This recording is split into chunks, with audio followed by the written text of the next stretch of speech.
All right, so this is the same question we talked about in class, but I think we're all thinking of it differently, which kind of gave us different answers. And depending on the way that you visualize this, there are, in theory, all both of those responses, A and B, could be correct.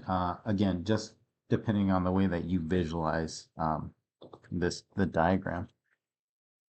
So you have a rope and you want to snap it. So I have two people at the end of the rope. That's A. So kind of like visualize it like this. If we pull, it's a pull.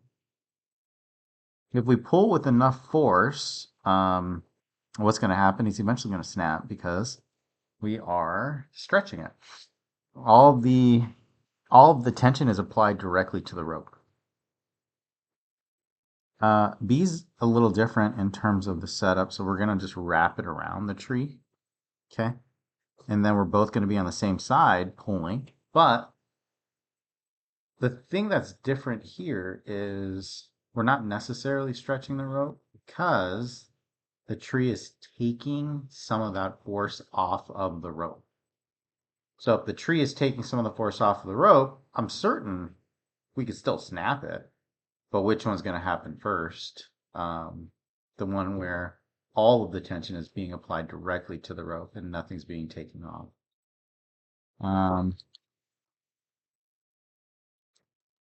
Yeah. All right. So the other one is the block sliding, I think that we were looking at. I think the words that we got tripped on were at rest, I believe. And so without getting into the geometry of the trig, I mean, because we can also solve this mathematically with with our geo or our trig. Um, but if you guys just take a look at this, okay, this little image here. Um, so we have two blocks. One is flat on the table, and then one is on the ramp. Both blocks are the same gravitational pull, but the thing that is different is one is flat and one is angled, okay? So the one that is flat is experiencing the full weight of the box.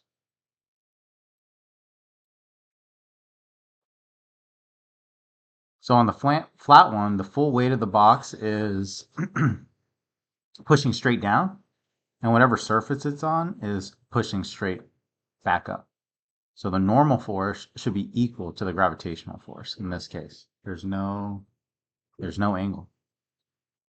But if you look at the ramp, the gravitational pull is straight down, but it's tilted. So we have to do our inclined plane stuff.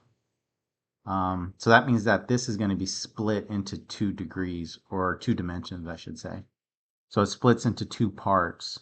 One part is pushing the block into the ramp, and then another part is pulling the block down the ramp. And I guess another way to kind of think of it is like if you're sitting on a slide. So if I'm sitting on a slide, right? And let's say the slide is just flat, right? That's me sitting on a slide. Right? My full weight is on the slide. I'm not going to move anywhere, right? And then if I tilt it, like I'm going to tilt this up. So as I tilt the slide upward, okay, here's me again. As I tilt myself up, part of my weight's going to be on the slide, pressing into the slide, but also part of it is going to be pulling me down the slide. So again, I'm splitting those forces into two. So yeah, I mean, that's the best way I can explain it. Let me know if that helps. If not, we'll keep trying. We'll keep trying.